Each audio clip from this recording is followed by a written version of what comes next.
So today I did an interview with Jules on the Run, and she kind of got me thinking. She was interviewing me from the point of view as a mom here in Dar, how my transition has been, how it's been for Prince here.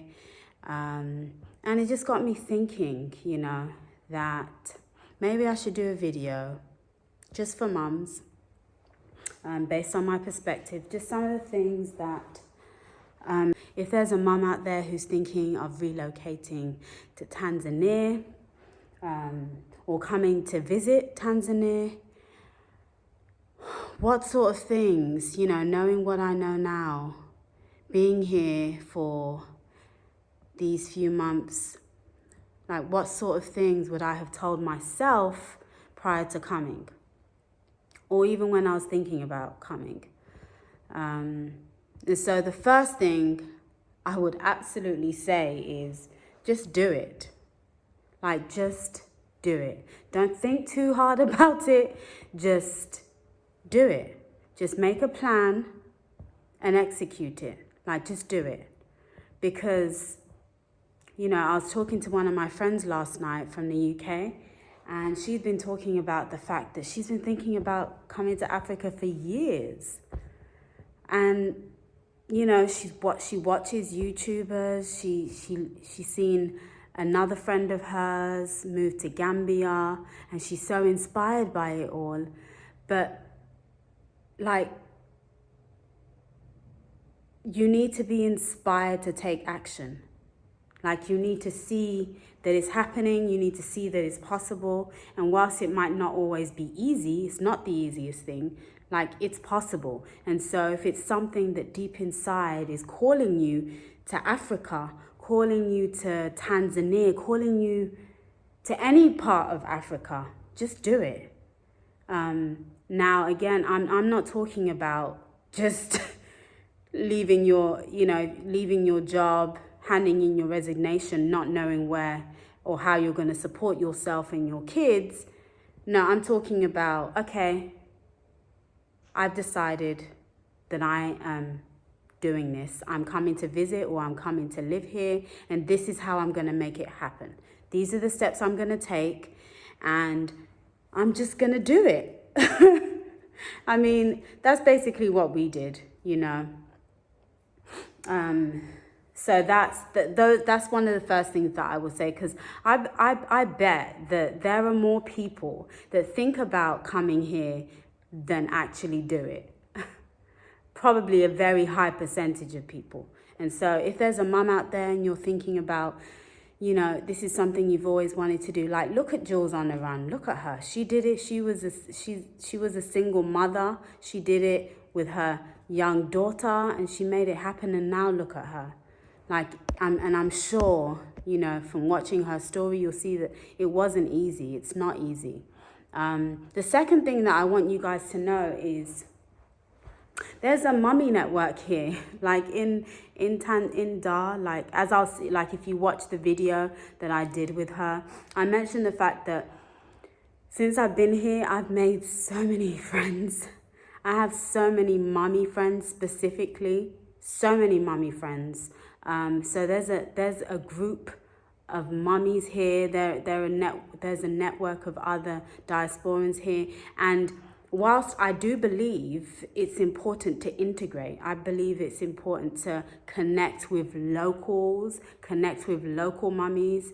I think it's also important to connect with other diasporans, other mums that have moved here from the UK and the US, because it helps you climatize a lot quicker. It helps you get around, and because more so because we're in a country where most of us don't speak Swahili. So, having other mums who are here and can help you speed up the process, whether it's finding a place, finding a dada, where to get things, places for kids to go with your kids, places to just chill and hang out with other mums, having other mums here from the diaspora is really, really helpful. And so I want you to know that, you know, if you're thinking about doing it, like, there is a network. There's a network and there's lots of mums. You can always reach out to me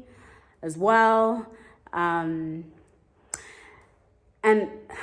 what else would I say? I would say, you know, when I was thinking about it, I was thinking, what else would I advise? I know that lots of mums would be thinking about schools and healthcare. Like, that's probably the top two things, you know, apart from money, aside from money, like, how am I going to support myself? You'll be thinking about school and healthcare. So my experience with school, obviously, many of you know that I homeschool Prince. So, you know, I haven't spent much time researching schools. It's not something that I can particularly advise on. But again, like, I have met plenty of mums who have done that research. There are mums here, if you come, that can give you advice on that. But not only that, there are schools everywhere. Like, everywhere you go, there is no shortage of schools. There's no shortage of schools, no such shortage of hospitals, and no shortage of churches in Dar es Salaam. Like, they are everywhere. So, you know, if you try one and it's not for you, then, you know, there's always another one up the road. And obviously, I'm sure that you've seen from other YouTubers, like, the prices are very affordable.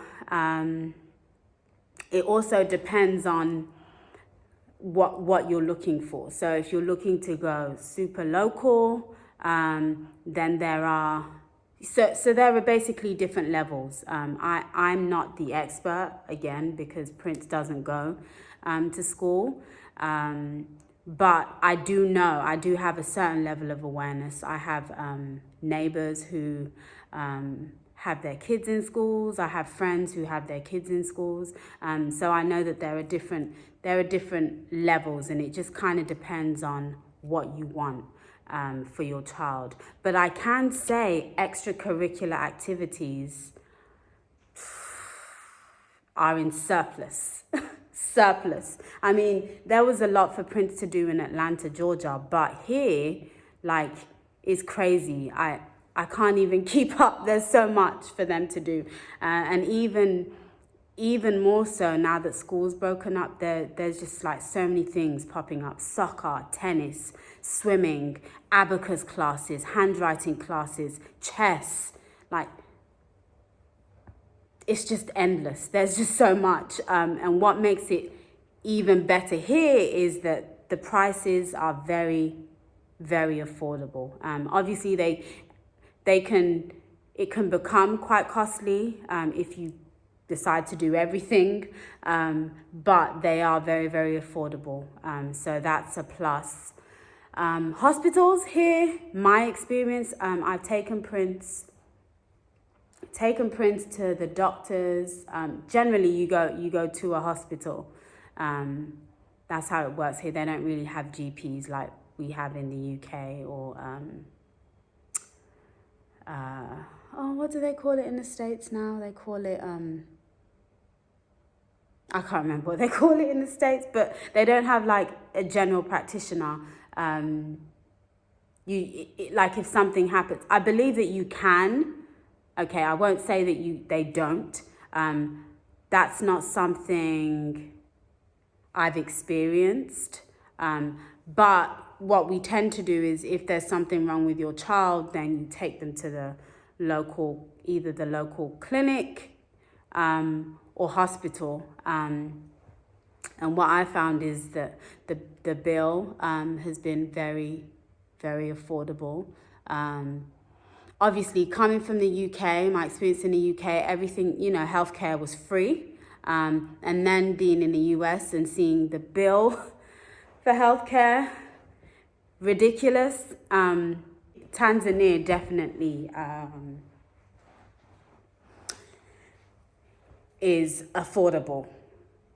So the bills are very, very affordable. Hospitals are easily accessible. There's one, as I said, everywhere.